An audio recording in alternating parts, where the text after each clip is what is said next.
Hi everyone, my name is Casey and I'm a grateful believer.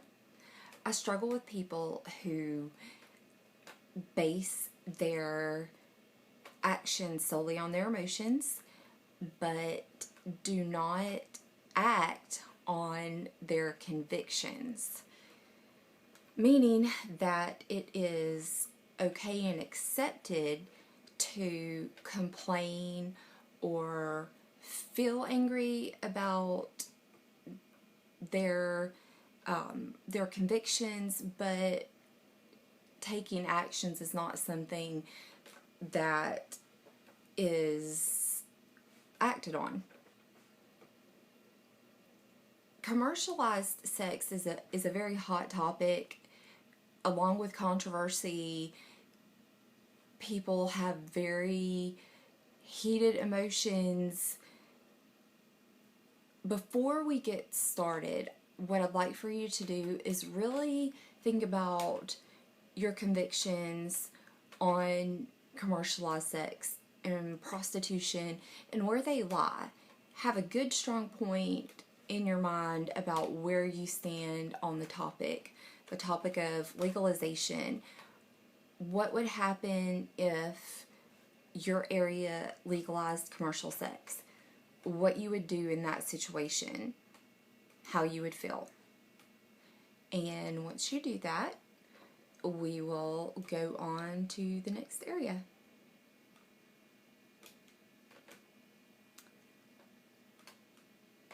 An elderly gentleman scheduled a luxurious cruise for himself. Seeing that he had no one to enjoy this with him, he spied out a lovely young lady.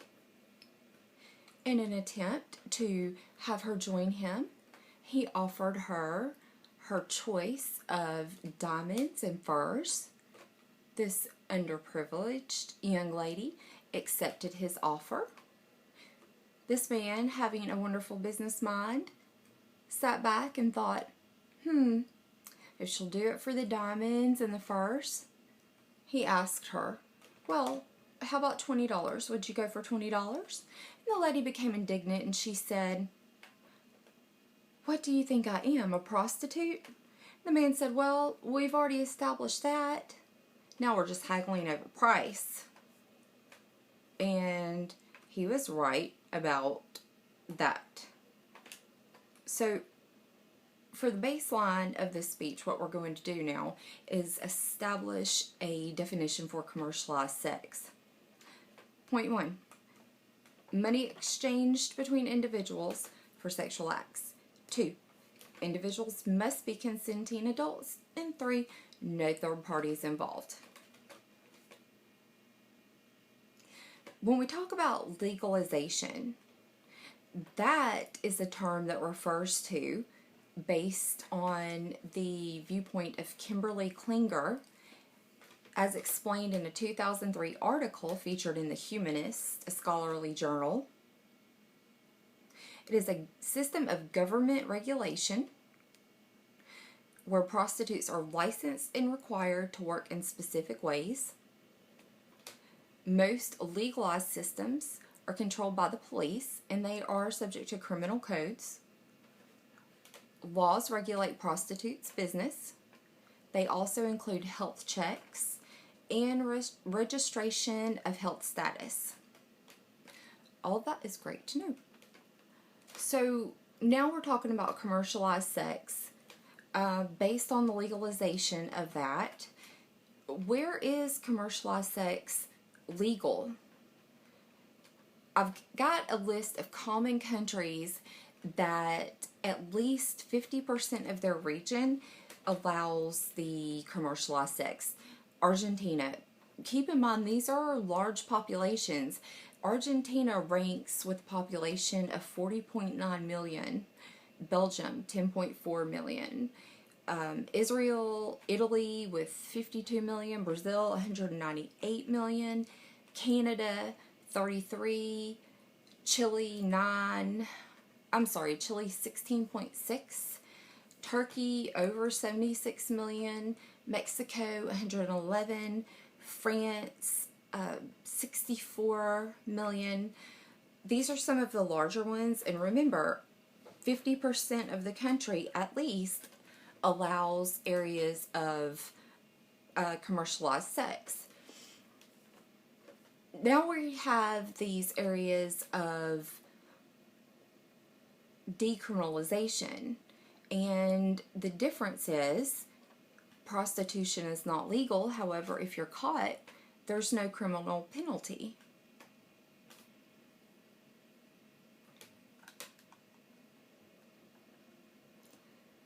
What pros and cons are argued against for sex work? As with any controversial topic, the pro side is just as hotly debated as the con side. Supporters of sex work claim the industry is composed of consenting adults. The opposing side says that this just gives opportunity for the exploitation of children, men, and women. Some women claim, or men, that sex work may not be their first choice of work, but it is their choice, that they would rather be in this line of work than sitting at a desk job. The opposing view is that it is their choice because of economic reasons, which seems fair enough, but that still points out that it's the worker's choice. Another argument in favor of, the workers say, why can't we charge what can be given out freely? What makes charging for sex immoral, but giving it out freely moral? The opposing view is sex work is evil. Just because it's been one of the oldest businesses does not make it okay. Another argument, legalization better protects sex workers. They can go to law enforcement in times of trouble. But the opposing view is legalization will not help. Sex work will have regulations in place and protections like other labor unions. The opposing view is that tests don't come back soon enough, and the only real way to abolish social diseases is the doing away with prostitution.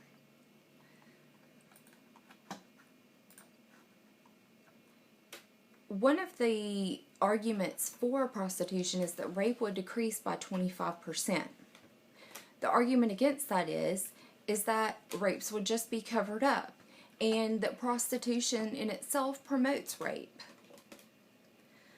So either way that you look at it, there is a valid argument on both sides, and whatever one side comes up with, the other side will come up with just a way to combat it. On the biblical side, I don't think that anyone can disagree that God strongly opposes sexual immorality.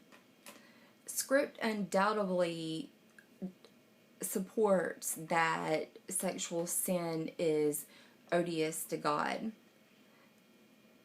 Before I make any scriptural references, we have to note, before we ever quote scripture, that a careful exegetical study has to be done. So the three scriptures that I have looked at, I did go ahead and look at the context of them first very carefully. Hebrews 13:4, pretty straightforward, commands the marriage bed remain undefiled. 1 Thessalonians 4:3 plainly conveys that we avoid fornication.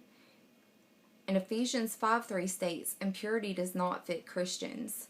So God clearly deems sexual sin immoral. Even though this speech is not centered around the biblical stance on sexual morality, it is important to me to put that aspect in the speech. Prostitution definitely qualifies as sexual immorality. One of the major problems is how our society has distorted sexual images. We've become a society of hookups and hoedowns, commercialized sex, and confused morals. Many people view sex as the young woman in our intro. Gifts are viewed as acceptable for personal profit, but as soon as there's a monetary value attached to it, then it becomes something else. It becomes prostitution, and that's not okay. And we have this concept of hooking up or friends with benefits, sugar mamas, sugar daddies. This part of our culture gives the message that intimacy, giving away intimacy is okay, but selling it is shameful. So really, what we're talking about is back to what I said at the beginning. What would we do if legalization occurred? For the Christian, the real question is, how do we respond? I don't have any intentions of dissuading anyone on how they feel about legalization or what a vote should be if one ever came to pass. We do have problems surrounding the matter of sexual sin and sexual immorality. What I would persuade you to do is think about the problems that we have in society. What can we do?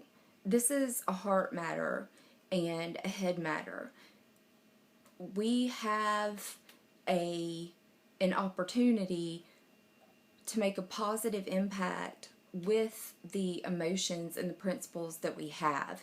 Instead of focusing on negative anger, we should channel that energy into ways that we can positively influence our society and use our witness. We have witnessing opportunities everywhere. We can use anything that comes up. We definitely can't control the circumstances and the situations, but we can take what comes in and give it a more positive